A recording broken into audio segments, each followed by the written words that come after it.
Hello বন্ধুরা, সবাইকে good morning. কি করছো সবাই?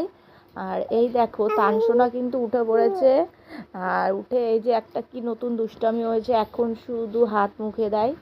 আর হাতের সামনে যেটা থাকে, মানে জামা কাপড় বলো, কাঁথা কাপড় বলো, সব কিছু টেনে টেনে কিন্তু মুখের কাছে নিয়ে যায়। আর কি যে বন্ধুরা, দেখো এই প্রথমবার আমার তানসোনা কিন্তু আমাদের দোকানে এলো। আজ যেহেতু ফোটার দিন, তোমাদের দাদাভাই বাড়িতে, আর সারাদিনই দোকানটা খোলা ছিল, তাই এসেছে।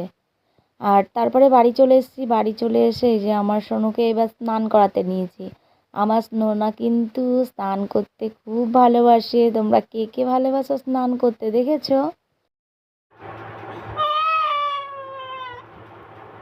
যত জ্বালা ঠিক করতে, যত জ্বালা, একদিনও ঠিক করতে দেয় না।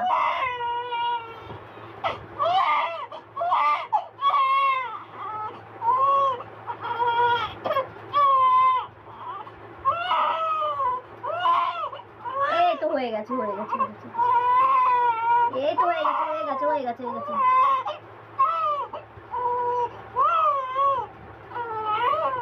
পাউডারটাও ঠিক করে দিতে দেয় না, ও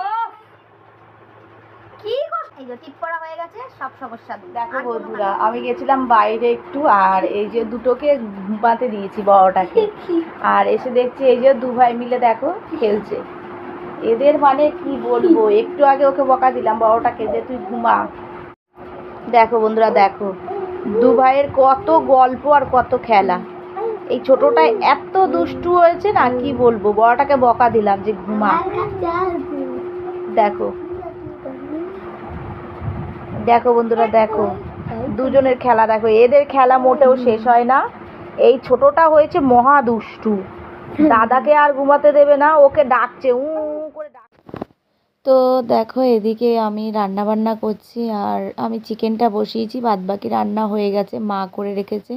আর দিদিরা এখনও আসেনি, এসেই ফোঁটাটা দেওয়া স্টার্ট করবে কিন্তু।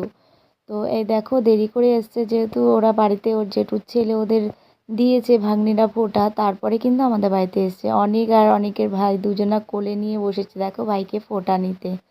আর তারপরে এই যে তোমাদের দাদাভাই নিচ্ছে তার দিদির থেকে ফোঁটা। তো এবছর আমি যেতে পারিনি, মনটা খুব খারাপ লাগছিল, কিন্তু যাই হোক, প্রতি বছর তো সম্ভব নয়। আর আমার ছেলেদের মানে ফোটাতে তার দিদিরা, দুই দিদিরা দিয়েছিল এই যে কাপ নুডলস। তো দুটো কাপ নুডলস দিয়েছে। আর অনেক সময় বললো মা আমি সন্ধ্যাবেলা কাপ নুডলস খাবো। আর এই দেখো এখানে তার জন্য আমি কিন্তু জলটা ফুটিয়ে নিচ্ছি আগে। আর এদিকে ঢাকনাটা একটুখানি স্লাইড খুলে রাখলাম, যাতে আমার জলটা দিতে সুবিধা হয়। আর ওদিকে কিন্তু দোকানটা খোলা রয়েছে, তোমাদের দাদাভাই রয়েছে, সেই কারণে আজকে আর আমার অতটা অসুবিধা হচ্ছে না। যদি কোনো কাস্টমার আসছে তখনই কিন্তু আমাকে ডাকছে, যেহেতু তোমাদের দাদাভাই তো সব কিছুর দামটা ঠিকঠাক জানে না, সেই কারণে। তো এটা হতে থাকুক, ততক্ষণ আমি দোকান থেকে ঘুরে আসি। আজকের মতো টাটা, সবাই ভালো থেকো।